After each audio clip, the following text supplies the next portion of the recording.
Hello welcome back to my channel. So ನಾನಿವತ್ತು second trimester ಬಗ್ಗೆ ನನಗೆ ಗೊತ್ತಿರೋಷ್ಟು ನಿಮಗೆ ಇನ್ಫಾರ್ಮೇಷನ್ ಕೊಡೋಣ ಅಂತ ಬಂದಿದ್ದೀನಿ. And let start. ಸೊ ನಾವು ಸೆಕೆಂಡ್ ಟ್ರೈಮಿಸ್ಟರ್ನ 13 to 26 ವೀಕ್ಸ್ನ ಸೆಕೆಂಡ್ ಟ್ರೈಮಿಸ್ಟರ್ ಅಂತ ಕನ್ಸಿಡರ್ ಮಾಡ್ತೀವಿ. ನಾವು ಈ ಟೈಮಲ್ಲಿ ವಾಮಿಟಿಂಗ್ ಸೆನ್ಸೇಷನ್ ಎಲ್ಲ ಸ್ವಲ್ಪ ಕಡಿಮೆ ಆಗ್ತಾ ಬಂದಿರುತ್ತೆ. ಕೆಲವೊಬ್ಬರಿಗೆ ಕಂಪ್ಲೀಟಾಗಿ ಕಡಿಮೆನೇ ಆಗಿರುತ್ತೆ, ಕೆಲವೊಬ್ಬರಿಗೆ ಒಂದು 5-6 ಸಲ ಡೈಲಿ ಆಗ್ತಿದೆ, ಒಂದು 2-3 ಸಲ 4 ಸಲ ಆಗ್ತಿದೆ ಅಂದರೆ ಒಂದು ಅರ್ಧ ಭಾಗ ಕಡಿಮೆ ಆಗಿರುತ್ತೆ. ಮಗುವಿನ ಮೃದುವಾದ ಅಸ್ಥಿಪಂಜರ ಇವಾಗ ಗಟ್ಟಿ ಮೂಳೆಯಾಗಿ ಬದಲಾವಣೆ ಆಗ್ತಾ ಇರುತ್ತೆ. ಆ್ಯಂಡ್ ಹಾಗೇನೆ ನಿಮ್ಮ ಗರ್ಭಕೋಶ ಯೂಟ್ರಸ್ ಸ್ವಲ್ಪ ದೊಡ್ಡದಾಗ್ತಾ ಹೋಗುತ್ತೆ. ಆ್ಯಂಡ್ ನೆಕ್ಸ್ಟ್ ಮಗುವಿನ ಬೆಳವಣಿಗೆ ಆಗ್ತಾ ಆಗ್ತಾ ನಿಮ್ಮ ಗರ್ಭಾಶಯನು ದೊಡ್ಡದಾಗುತ್ತೆ. ಹಾಗೆ ಮಗು ಮೂಮೆಂಟ್ಸ್ ಮಾಡೋದಕ್ಕೆ ಇವಾಗ ಸ್ಟಾರ್ಟ್ ಮಾಡಿರುತ್ತೆ. ಕೆಲವೊಬ್ಬರಿಗೆ 4 ತಿಂಗಳಿಂದ ಸ್ಟಾರ್ಟ್ ಆದರೆ ಕೆಲವೊಬ್ಬರಿಗೆ ಸ್ವಲ್ಪ ಲೇಟ್ ಆಗ್ಬೋದು, 5 ತಿಂಗಳಾಗ್ಬೋದು, ಇಲ್ಲ 6 ತಿಂಗಳಾಗ್ಬೋದು. ಕೆಲವೊಬ್ಬರಿಗೆ ಒಂದೊಂದು ಥರ. ನನಗೆ 4.5 ಮಂತ್ಸಲ್ಲೇ ಇವನ್ ಮೂಮೆಂಟ್ ಸ್ಟಾರ್ಟ್ ಮಾಡಿದ್ದ ಸೆಕೆಂಡ್ ಟ್ರೈಮಿಸ್ಟರ್ 13 ವೀಕ್ಸಲ್ಲಿ.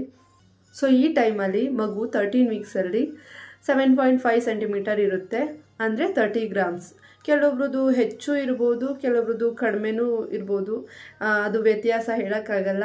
ಅಂದರೆ ನಾವು ಮಿನಿಮಮ್ ಸೈಜ್ 13 ಗ್ರಾಮ್ಸ್ ಇದ್ದೇ ಇರುತ್ತೆ. ಸೆಕೆಂಡ್ ಟ್ರೈಮಿಸ್ಟರ್ ಎಂಡಲ್ಲಿ ಅಂದರೆ 26 ವೀಕ್ಸಲ್ಲಿ 3/4 kg ಇಲ್ಲ 1 kg ಮಗು ಇದ್ದೇ ಇರುತ್ತೆ.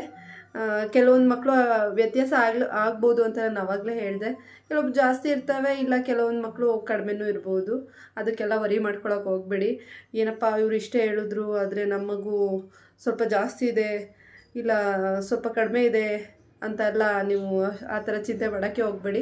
ಕೆಲವು ಮಕ್ಕಳು ನಾರ್ಮಲಾಗಿ ಮಾಮೂಲಿ ತೂಕ ಇರ್ತಾರೆ, ಸ್ವಲ್ಪ ಜಾಸ್ತಿನೂ ಇರ್ಬೋದು, ಹೇಳೋಕ್ಕಾಗಲ್ಲ. ಸೊ ನಾನು ಆಗಲೇ ಹೇಳ್ದಂಗೆ ವಾಮಿಟಿಂಗ್ ಕಡಿಮೆ ಆಗುತ್ತೆ. ವಾಮಿಟಿಂಗ್ ಕಡಿಮೆ ಆದರೆ ತನ್ನನ್ನು ತಾನಾಗೆ ಸ್ಟ್ರಾಂಗ್ ಆಗಿ ಸ್ಟಾರ್ಟ್ ಆಗ್ತೀವಿ.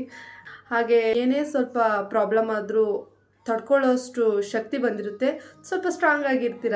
ಸೊ ಇವಾಗ ನಿಮ್ಮ ಮಗುಗೆ ಐರನ್ ಕಂಟೆಂಟ್ ತುಂಬ ಇಂಪಾರ್ಟೆಂಟ್ ಆಗಿರುತ್ತೆ. ಯಾಕೆ ಅಂದರೆ ಈ ಸೆಕೆಂಡ್ ಟ್ರೈಮಿಸ್ಟರಲ್ಲಿ ನಿಮ್ಮ ಮಗು ಬ್ರೈನ್ ಡೆವಲಪ್ಮೆಂಟ್ ಚೆನ್ನಾಗಿ ಆಗ್ತಾ ಇರುತ್ತೆ.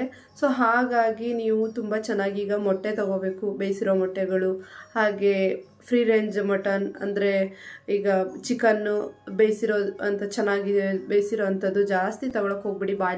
ಬಾಯ್ಲರ್ ಕೋಳಿನ ಸ್ಟಾಪ್ ಮಾಡಿಬಿಡಿ. ಯಾಕೆಂದರೆ ಬಾಯ್ಲರ್ ಕೋಳಿಗೆ ಇಂಜೆಕ್ಟ್ ಮಾಡಿ ಬೇಗ ಬೆಳೆಯೋಂಗೆ ಮಾಡ್ತಾರೆ. ಸೊ ಅದು ನಮ್ಮ ಮಗುಗೆ ಅಥವಾ ನಮಗೂ ಪ್ರಾಬ್ಲಮ್ ಮಾಡ್ಬೋದು. ಎಲ್ಲನೂ ಚೆನ್ನಾಗಿ ತಿನ್ಬೋದು. ಚೆನ್ನಾಗಿ ಅಂದರೆ ಫುಲ್ ಹೊಟ್ಟೆ ತುಂಬಾದ್ಮೇಲೂ ಇನ್ನೂ ತಿನ್ನೋದಲ್ಲ, ಎಷ್ಟು ಬೇಕಷ್ಟು ಅದನ್ನೇ 2 ಅವರಿಗೆ ಒಂದು ಸ್ವಲ್ಪ ಆ ಥರ ತಿಂದ್ಕೊಂಡು ಹೋಗಿ. ಸೊ ಅದು ಹೆಲ್ತ್ಗೆ ನಿಮಗೂ ಒಳ್ಳೇದು ಮತ್ತು ಮಗುಗೂ ತುಂಬ ಒಳ್ಳೇದು. ಇವಾಗ ನಿಮ್ಮ ಯೂಟ್ರಸ್ ಬೆಳೀತಾ ಇರೋದ್ರಿಂದ, ಅಂದರೆ ಗರ್ಭಾಶಯ ಬೆಳೀತಾ ಇರೋದ್ರಿಂದ ಮಗುಗೆ ಆಟ ಆಡೋಕ್ಕೆ ಜಾಗ ಆಗ್ತಿರುತ್ತೆ, ಮೂಮೆಂಟ್ಸ್ ಮಾಡೋಕ್ಕೆ ಸ್ಪೇಸ್ ಸಿಗುತ್ತೆ. ನಮ್ಮ ಬಾಡಿಯಲ್ಲಿ ಮೇಜರ್ ಚೇಂಜಸ್ನ ನೋಡ್ಬೋದು. ಏನಂದರೆ ನೆಕ್ ಡಾರ್ಕ್ ಆಗೋದು, full dark ಆಗೋಗ್ಬಿಟ್ಟಿತ್ತು ನಂದಂತೂ.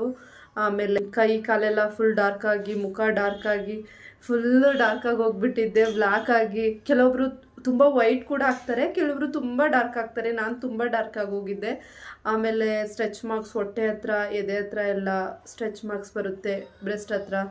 And full black ಆಗಿ ಹೋಗ್ತಾರೆ. ಕೆಲವೊಬ್ರಿಗೆ ಏನೂ ಚೇಂಜಸ್ಸೇ ಇರಲ್ಲ, ತುಂಬ ವೈಟಾಗೇ ಇರ್ತಾರೆ, ನಾರ್ಮಲಾಗೇ ಇರ್ತಾರೆ. ಮೂಡ್ ಚೇಂಜಸ್ ಆಗುತ್ತೆ. ಕೆಲವೊಂದು ಸಲ ತುಂಬ ಖುಷಿಲಿರ್ತೀರ, ಕೆಲವೊಂದು ಸಲ ಏನೂ ಆಗಿರಲ್ಲ, ತುಂಬ ದುಃಖ ಆ ಥರ ಸಿಚುವೇಶನ್ ನನಗೂ ಕೂಡ ಬಂದಿದೆ. ಒಂದೊಂದು ಸಲ ತುಂಬ ಖುಷಿಯಾಗಿರ್ತಿದ್ದೆ, ಒಂದೊಂದು ಸಲ ಸುಮ್ಮನೆ ಹೇಳ್ತಿದ್ದೆ. ನನಗೆ ಆ ಥರ ಅನಿಸೋದು, ಯಾಕೆ ಈ ಥರ ಆಡ್ತೀನಲ್ಲ ಅಂತ. ಅದು ಸೊ ಅದು ಮೂಡ್ ಚೇಂಜಸ್ಸಿಂದ ಆ ಥರ ಆಗುತ್ತೆ.